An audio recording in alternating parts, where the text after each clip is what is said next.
Kakiamotetek, wakumagnak, kinaskamon, kinanaskum tinua, kakio, anamotanan cemento, kinaskum tinua, mushumo wakukmo, kinaskum tinua. My friends, my relatives, I'm very happy to be here. Thank you all for coming. I'm here today because First Nations priorities are Canada's priorities. I'm here today because there's an enormous and unacceptable gap in the quality of life between First Nations and Canadians. I'm here today to outline our priorities and a full plan to close that gap. And the gap that I'm referring to is Canada ranks between 6th and 8th on the United Nations Human Development Index. But if you apply the same indices to First Nations people, we fall anywhere between 63rd and 78th. That's a huge gap. The evidence of the gap is all around us. First Nations people face it every day. Our life expectancy is 5 to 7 years lower than the national average. Our infant mortality rate is 1.5 times higher than the national average. Half of our children live in poverty, more than double the national average. There are more than 40,000 Aboriginal children and youth in foster care. 40,000. There are 132 First Nation communities on boil water advisories. We are 4.3% of the population in Canada, yet 1/4 of the adults and youth in prison in Canada are Aboriginal people. Our youth suicide rates are 5 to 7 times higher than the national average, and our unemployment rate in some cases is 25 to 50% unemployment rates, when Canada's is at 8%.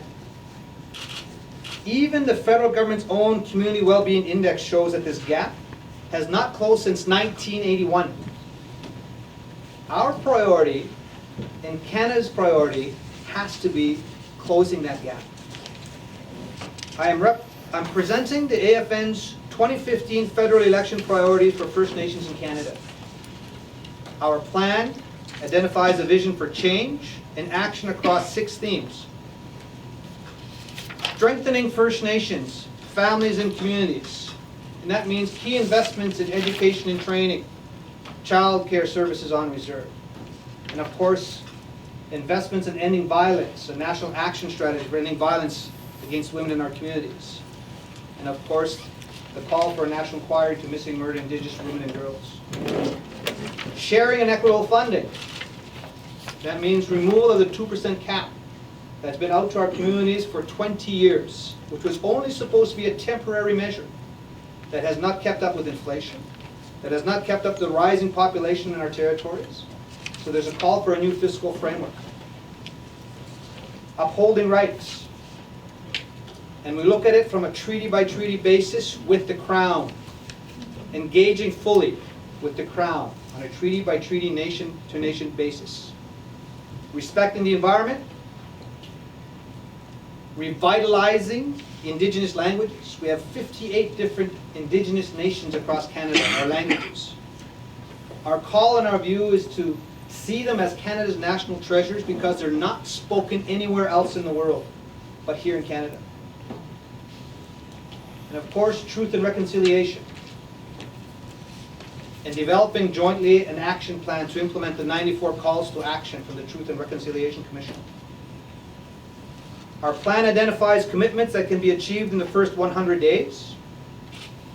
It identifies commitments that will be achieved through respectful engagement with First Nations.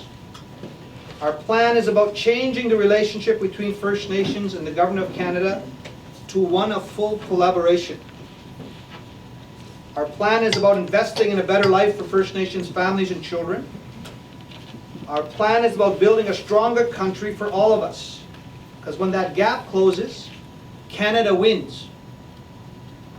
If the economy is the overriding concern, then Canadians should get behind our plan, because closing the gap will add $400 billion to Canada's economy, gross domestic product. And also, you'll save $115 billion in social spending by 2026. Investing in well-educated and trained First Nations young men and women, the fastest growing segment of Canada's population, makes sense. Ensuring that we have healthy individuals, healthy families, and healthy communities with the training and skills to compete not only in Canada's economy but the global economy. Our plan addresses long-standing issues that are holding us back, but resolving them will move us forward. Issues connected to lands and resources, treaties and Aboriginal rights, education and employment, the environment, and the economy. It's all in our interest to close the gap. Our plan is implementable and achievable. We want to know where all the parties stand, and we're going to be asking them for a formal response to our priorities. I encourage all of you here and all Canadians to ask them and raise these issues as well. First Nations can and will be a major factor in this election. Our voices matter, our people matter, our priorities matter, and our votes matter. And this is not just about electoral politics. It really is about our collective future. This is about the work we do after October 19th. I, as National Chief of the Assembly of First Nations, will work with whoever gets elected on October 19th to build a better country for all of us. We can work together to close the gap through dedicated action and strategic investments. We are seeking partners to build a stronger country for all of our people, including First Peoples. Thank you.